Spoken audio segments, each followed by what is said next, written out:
While I was region coordinator, one of my favorite things about that decade was having the privilege of working with some women who had been doing volunteer work for A.R.E. in their hometowns and in their states for many years. I'd like to name a few. Helen Ruth Schroeder in Southern California, Greta Tedrick in Northern California, Nadine Phillips in Texas, and Nancy Thomas in Canada. Those women were such good examples of how to bring this material in meaningful ways to other people.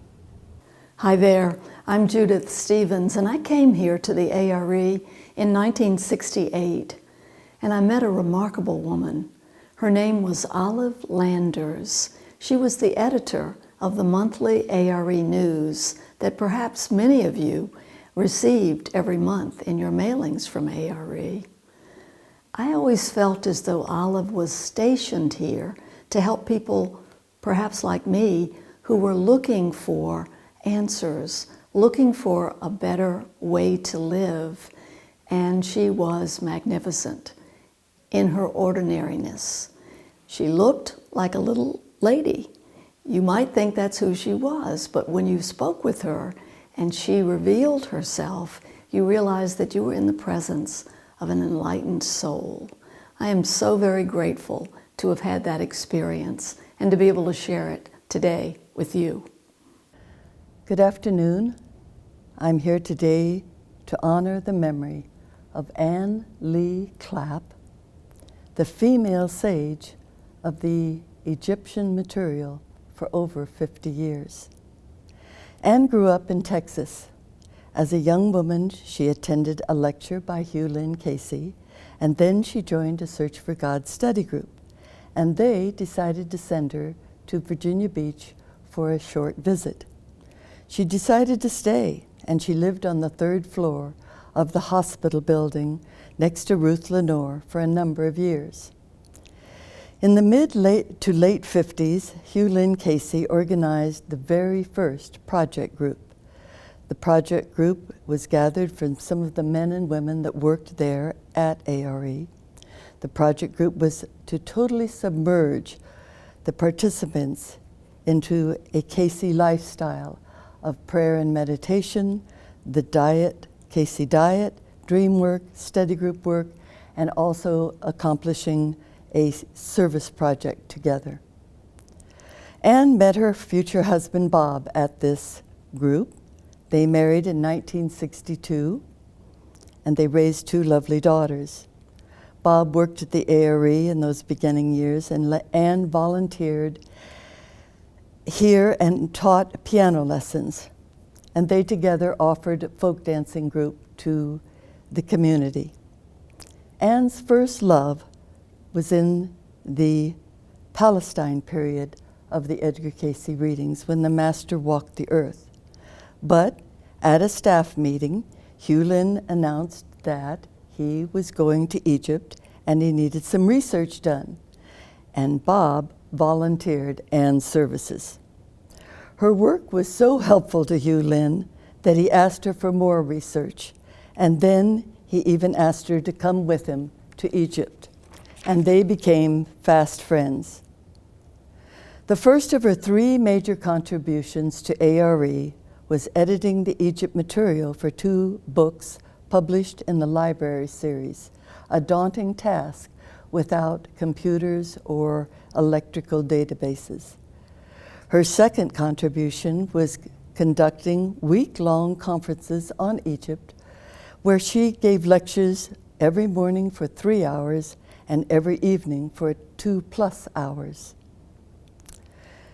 It was here in 1974 that she approached me to lead movement and creative activities for the afternoon workshops. I had just arrived from studying Rudolf Steiner for the past 2 years in England. She amazed me with her energy, and I thought of her as the Energizer Bunny. In fact, I nicknamed her Put Put. P.T. in Egyptian names from the readings means musical talent, but I considered her Little Miss Go-Go. Lastly, later in 1997, she began an Egypt study group, which she led for almost 20 years. She wanted the staff to know how important Edgar's and Rata's life were. They were so closely correlated, and there was so much material that was important for our present times. Meredith Puryear, June Bro, Carolyn House Freeman were honorary guests, along with Lillian Zentgraf. Anne Clapp was a patient and kind teacher with a wonderful sense of humor. She was also so very dedicated to the work, as you can see, and I am grateful for her mentorship and her friendship. And I thank you for letting me share this with you.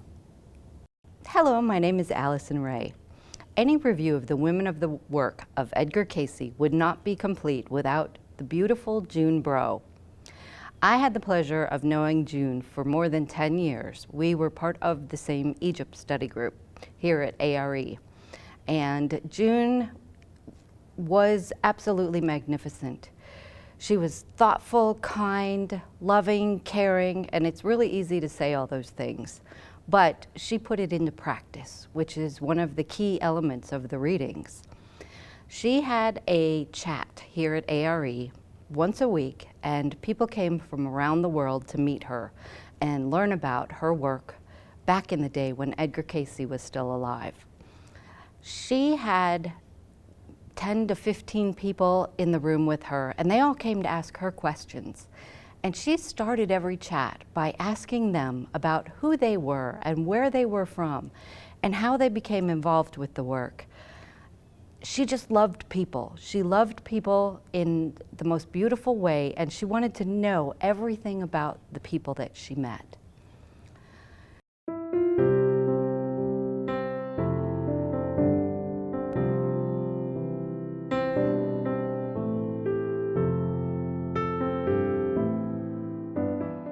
How did you get here in 1943, Mom? Well, it's kind of a long story.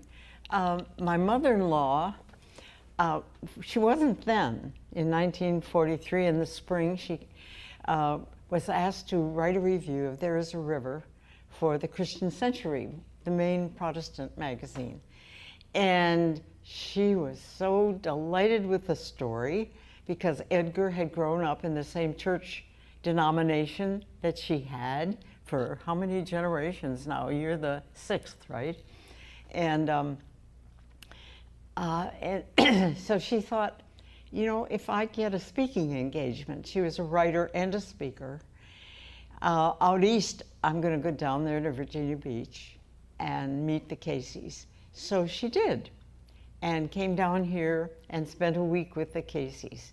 Well, I was in the middle of a master's program at the Chicago Musical College, and I had been given a full scholarship.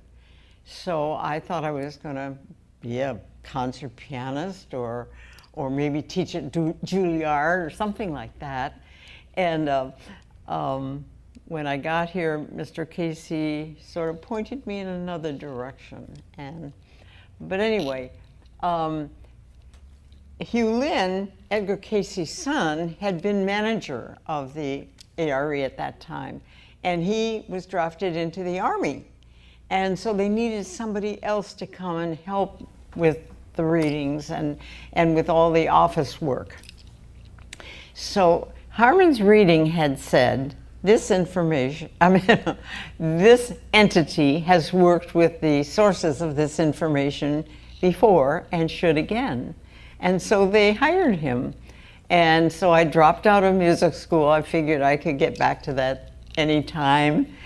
And we came here. I'll tell you why he gave a reading for himself at the Congress. And it was mainly for his health. Because along with There Is a River, which had just really gotten accepted by the reading public, my mother-in-law had written an article for the Coronet magazine. It was about the size of a Reader's Digest. And she called it Miracle Man of Virginia Beach. Well, so many inquiries came in, they had to put on a whole floor of new secretaries and desks. And at the same time, mail was piling in here. So when Harmon and I arrived, there were bags of mail all around the entryway there. And Mr. Cayce, against his own readings, started to give 5, 6, 7 readings in the morning, 5, 6, 7 readings in the afternoon.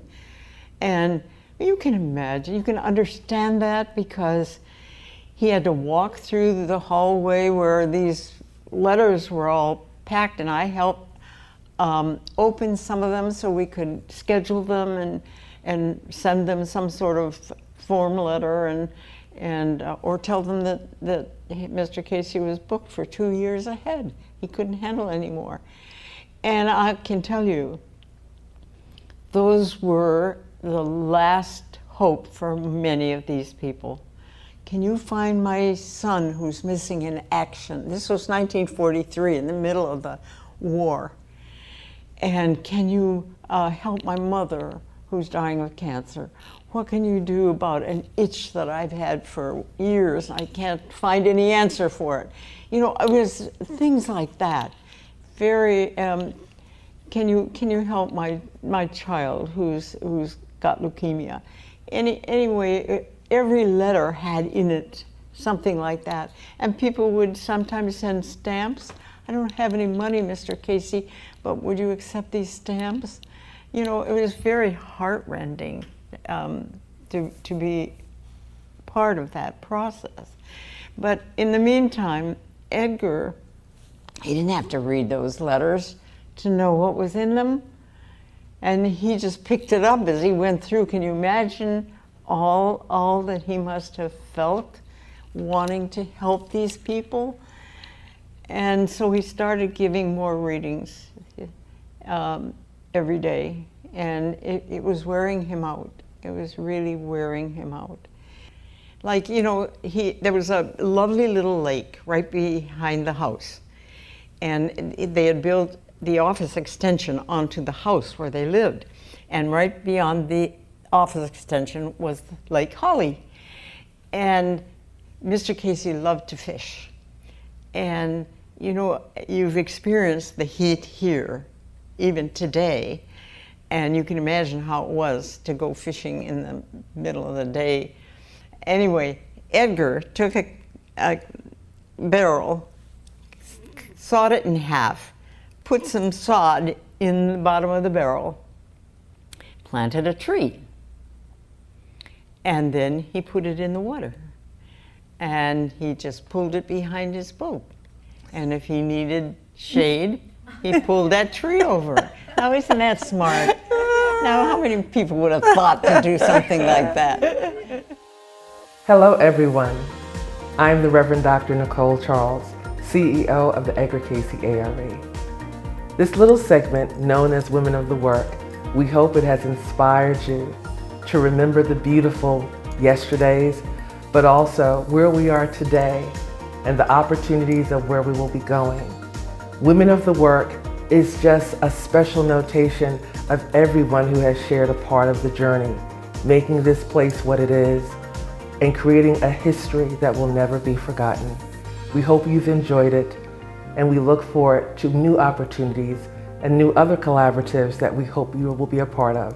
Thank you, and we look forward to seeing you again. Take care.